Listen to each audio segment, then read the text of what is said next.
नमस्कार। अथ माघ मास कथा 27वां अध्याय आरंभ। पूर्व जन्म के पापों की चर्चा करने के बाद उस प्रेत योनिधारी वसु ने धर्मात्मा पुरुष से पूर्व जन्म के अच्छे कर्मों से बनने वाले प्रारब्ध की चर्चा करते हुए कहा, कभी कभी कुरूप कायाधारी नीच कुल में उत्पन्न हुए मंद बुद्धि, मूर्ख, कुटिल तथा समस्त श्रेष्ठ जनों एवं धर्मात्माओं की निंदा करने वाले और उदारता, वीरता, शूरता तथा समस्त सद्गुणों से रहित मनुष्य भी अपने पूर्व कर्मों से राज्य सुख की प्राप्ति करते हैं। वास्तव में उनकी इस आश्चर्यजनक सुखद उपलब्धि का एकमात्र कारण उनका प्रारब्ध ही होता है, जो उनके पूर्व जन्मों के सत्कर्मों से निर्मित होता है। प्रेत योनिधारी वसु करुण वाणी में रोते हुए उस धार्मिक व्यक्ति से आगे कहने लगे, हे महात्मन, कुछ मनुष्यों का प्रारब्ध इतना प्रबल होता है कि कायर, निर्बल, बुद्धिहीन, अविवेकी, नीति तथा धर्म कर्म को न जानने वाले, नपुंसक, अंगहीन तथा पापाचारी होते हुए भी राजा बन जाते हैं।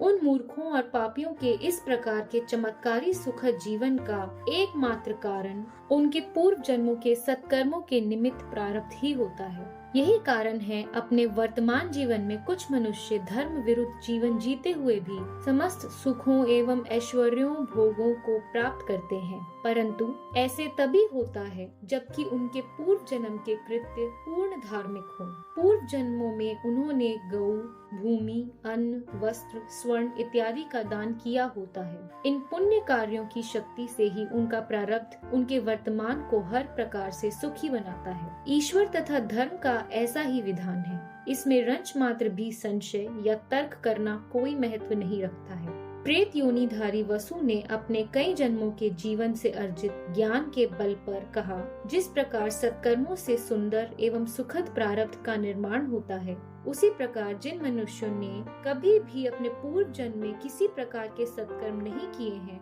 तथा मनसा वाचा कर्मणा, मन से, वचन से, कर्मों से समस्त प्रकार के पाप कर्म में लिप्त रहे हैं, वे अपने अगले जन्म बिगाड़ कर मेरी तरह दुख पाते हैं। मेरे समान उन्होंने परलोक का भय त्याग कर केवल पाप ही पाप किए हैं, जो पर निंदा, हिंसा, छल कपट, दुराचार, मद्यपान, दुष्कर्म इत्यादि पाप कर्मों में लीन रहते हैं। वे इहलोक तथा परलोक दोनों में ही घोर कष्ट, अशांति तथा नाना प्रकार के दुख प्राप्त करते हैं।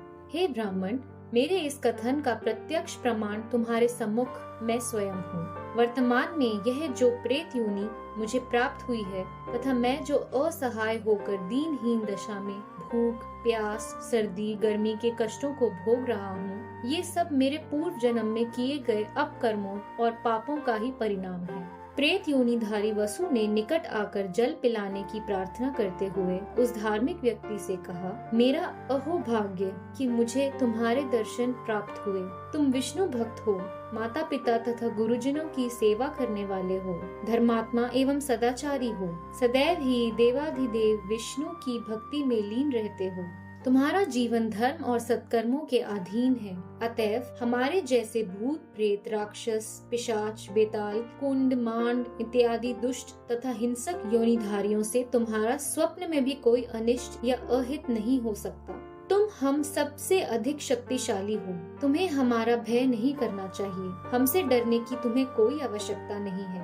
भगवान के भक्तों की पवित्र ग्रह, नक्षत्र, दिक्पाल, देवता इत्यादि सदैव ही रक्षा करते हैं और स्वयं भगवान भी अपने भक्तों का ध्यान रखते हैं। भगवत भक्त का यक्ष, किन्नर, असुर, गंधर्व या दुष्ट ग्रह भी अहित नहीं कर पाते हैं। हे धर्मात्मा ब्राह्मण, भगवान की भक्ति के कारण तुम्हें जो सहज अभय प्राप्त है, अतः आप मुझे पास में आकर अपने हाथों से संगम का पवित्र जल पिला दीजिए। शेष कथा अगले अध्याय में। इति श्री पद्म पुराणे माघ महात्म्ये 27वां अध्याय संपूर्ण। भगवान विष्णु की जय। धन्यवाद।